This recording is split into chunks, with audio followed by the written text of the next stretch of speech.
इधर नंदराय जी नृत्य कर रहे थे। नंदराय जी को एकदम ध्यान आ गया कि मैंने अभी तक मथुरा में जाकर के कंस को वार्षिक कर नहीं दिया है। मथुरा के राजा कंस और गोकुल के राजा नंदराय जी। तो ब्रज की जो राजधानी है वो मथुरा है। तो जितने भी छोटे छोटे राजा थे वो सब जाकर के कंस को कर देते थे एक साल में एक बार। लेकिन जो तिथि थी, जो दिन था कर देने का, वो कर देने का की तारीख तो निकल गई। नंदराय जी ने ग्वाल वालों से कहा कि देखो भैया, मैं जा रहा हूं कंस को कर देने के लिए, न वो दुष्ट ठहरा, पता नहीं क्या उत्पाद मचा देगा, और मैं जा रहा हूं कंस को कर देने के लिए। आप सभी लोग मेरे लल्ला का बड़ा अच्छी तरीके से ख्याल रखना।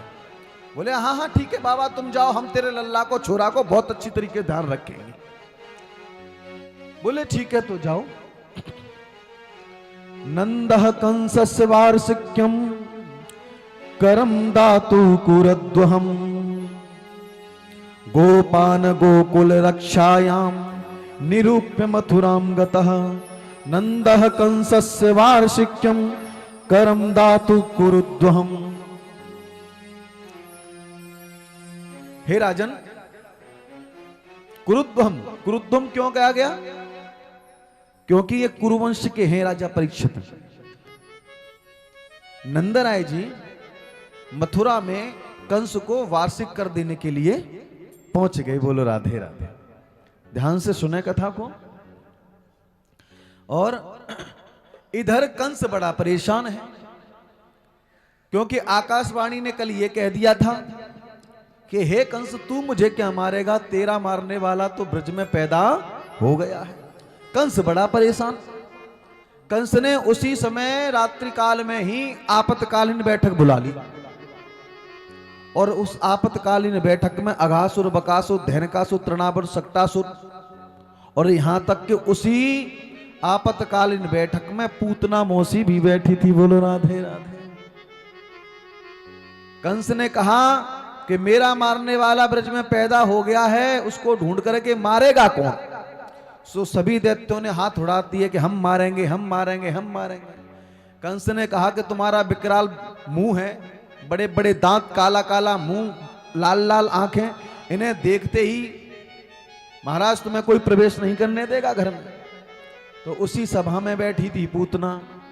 पूतना ने कही महाराज हम चले जाएंगे।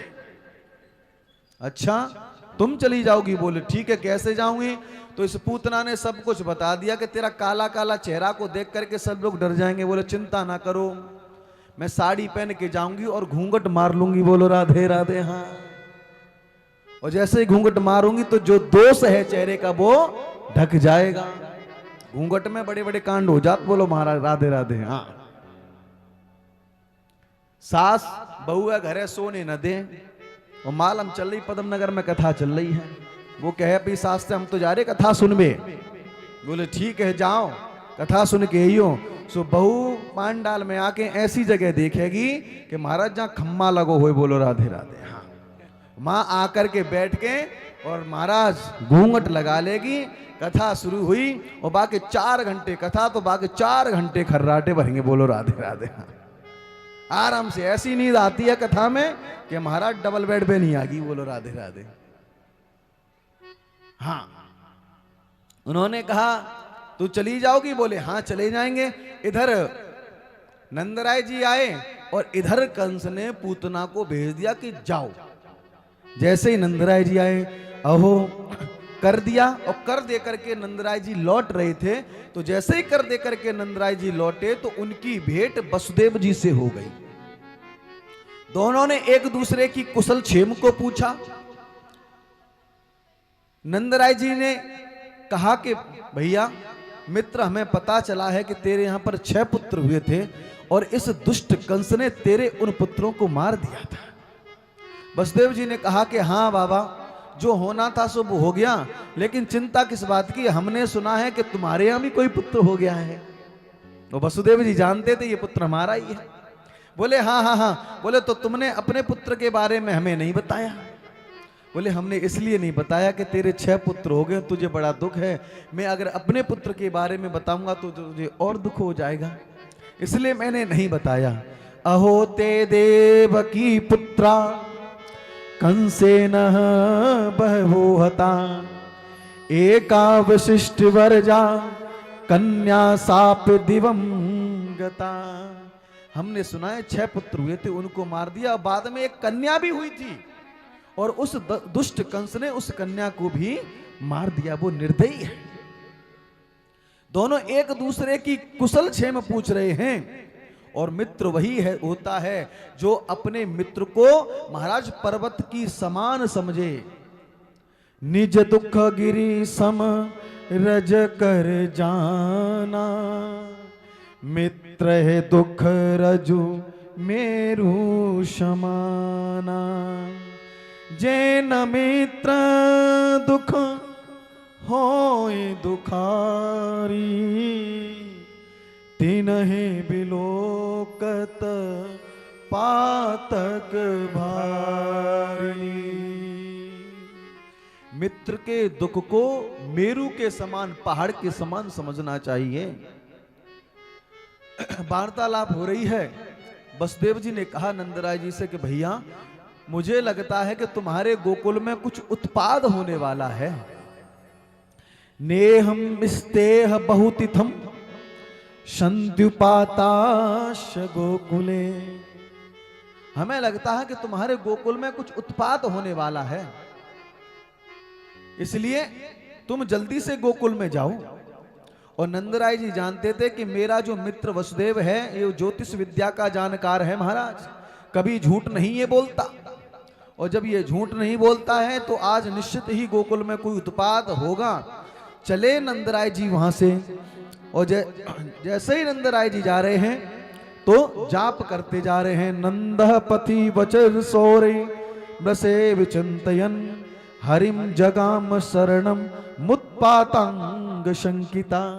शंका है मन में कहीं ऐसा ना हो कि मथुरा में गोकुल में मेरे जाने से पहले कुछ उत्पाद हो जाए। सो हरिम जगाम शरणम, भगवान का नाम जप करते हुए जा रहे हैं कि मेरे ब्रजमंडल की, मेरे गोकुल की, मेरे बेटे की रक्षा करना प्रभु, मैं तुम्हारी शरण में हूं। जाप करते जा रहे हैं और इधर से पूतना चली आ रही है। कंसेन प्रहिता घोरा पूतना बाल घातिनी, ये बाल घातनी है, छोटे छोटे शिशुंचार निघ्नन्ति पुरग्राम ब्रजादिषु। जिस नगर से, जिस शहर से होकर के जाती है, शिशुंचार निघ्नन्ति, छोटे छोटे बालकों को मारती हुई चली आती है। और नंदराय जी आए नहीं, लेकिन जैसे ही पूतना ने गोकुल में प्रवेश किया तो पूतना ने देखा कि ये सब सज धर के गोपियां कहां जा रही हैं। हमें लगता है किसी के यहां पुत्र हुआ है, सज धज के सब जा रही हैं, चलो मैं भी इनकी में ही शामिल हो लेती हूं। सो पूतना ने माया के द्वारा बढ़िया सा सुंदर रूप बनाया, और जो ही सुंदर रूप बनाया तो जो झुंड जा रहा था नंदराय जी के यहां, उसी झुंड में शामिल हो गई पूतना। और जो ही उस झुंड में शामिल हुई तो वो भी चली। जैसे ही वो उस झुंड में शामिल होकर के चली तो अपनी माया के द्वारा सब लोग, गोपियां थी बधाई देने लगी, ये भी नंदरानी को बधाई देने के लिए जाती है और गले लग जाते हैं। ओहो यशोदा बहन, बोले हाँ हमें पता चला था कि तेरे बुढ़ापे पे छोरा वो है, तो हम भी तेरे छोरा को आशीर्वाद देने चले आए। बड़ी बड़ी बातें करती है। श्री सुखदेव भगवान कहते हैं इतना सुंदर इसने रूप बनाया कि साक्षात श्री देवी प्रकट हो गई हो गोकुल में। बोलो राधे राधे। इतना सुंदर, श्री का मतलब वो समझ लेना, साक्षात गोप्य श्रिय द्रष्टुमिवागताम पतिम, साक्षात लक्ष्मी ही आ गई हो कि मैं अपने पति के दर्शन करने जाऊं। ऐसा सुंदर रूप बनाया, पहचान नहीं पाई। इतना सुंदर रूप बना करके आई माया के द्वारा। भैया यशोदा से कहा कि हम तेरे लल्ला को आशीर्वाद देने आए हैं। भैया यशोदा ने कहा कि जाकू तो मैंने कबू देखो ना है, जहाँ ब्रजमंडल में, लेकिन बहन कह रही है तो हो सकता है कि कहीं दूर की रिश्तेदार होगी, बहन लगती होगी। कोई बात नहीं, मेरे बुढ़ापे पे छोरा हुआ है, कोई बात नहीं, तू मेरे बच्चों को आशीर्वाद दे जा करके। कहाँ है तेरा बेटा? सो कह दी कि वहां पे बाहर पालना में झूल रहा है। इतनी कहकर के पूतना मौसी भगवान श्री कृष्ण के पास में आ गई और नंद रानी यशोदा मैया अपने घर के कार्यों में लग गई। उसे कोई चिंता ही नहीं थी। जैसे ही पूतना पहुंची, पूतना ने पालने में से जैसे ठाकुर जी को उठाया तो क्या हुआ? विबुद्धताम बालकमार का गृहम चराचरात्मा निमिलते लक्षण। निमित ले तक्षण। उसी समय जैसे ही उठाया, सोई गोविंद ने अपनी आंखों को बंद कर लिया। अपनी आंखों को ही बंद कर लिया। श्री सुखदेव भगवान से राजा परीक्षित कहते हैं कि ये बताओ कि गोविंद भगवान ने जब इस पूतना ने उठाया अपनी गोदी में, तो इन्होंने अपनी आंखों को बंद क्यों कर लिया? तो इस पर बड़े बड़े ऋषि मुनियों ने बड़े बड़े भाव दिए हैं कि गोविंद ने अपनी आंखों को क्यों बंद कर लिया। गोविंद ने अपनी आंखों को इसलिए बंद कर लिया क्योंकि पूतना दुष्ट है, इसका विकराल स्वरूप था, लेकिन मुझे मारने के लिए, मुझसे मिलने के लिए इसने सुंदर रूप बनाया है, लेकिन है तो ये पापनी। और अगर आंखें खोल करके इस पापनी को मैं देखूंगा तो मुझे भी पाप लग जाएगा। इसलिए भगवान ने अपने नेत्रों को बंद कर लिया, क्योंकि जहां पाप होता है और पाप होते हुए हम देख ले तो हम भी पाप के अधिकारी होते हैं। इसलिए आंखें बंद कर ली। और क्यों करी? निमिलिते क्षण। क्यों आंखें बंद कर ली?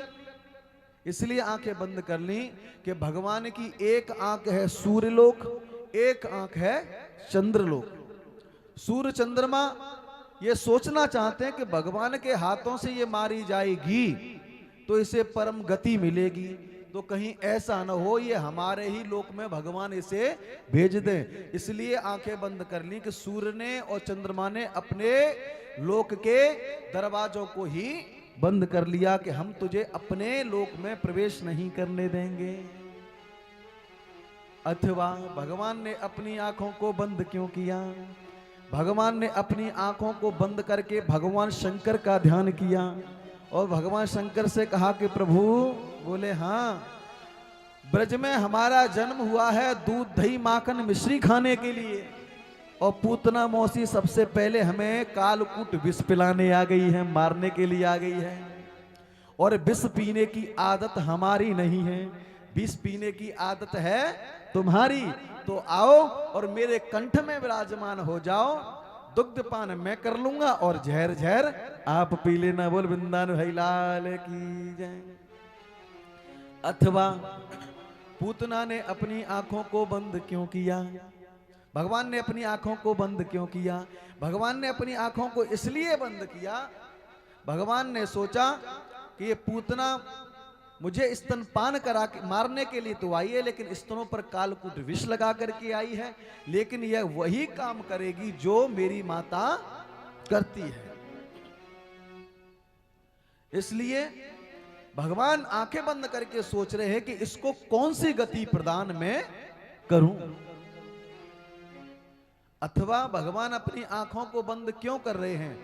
भगवान अपनी आंखों को बंद इसलिए कर रहे हैं कि महाराज, जब पूतना को मैं देखूंगा और पूतना मुझे देखेगी तो आंखों ही आंखों में हो जाएगा प्रेम, और जब प्रेम हो जाएगा तो प्रेम में प्रेमी का परित्याग करना ठीक नहीं रहेगा।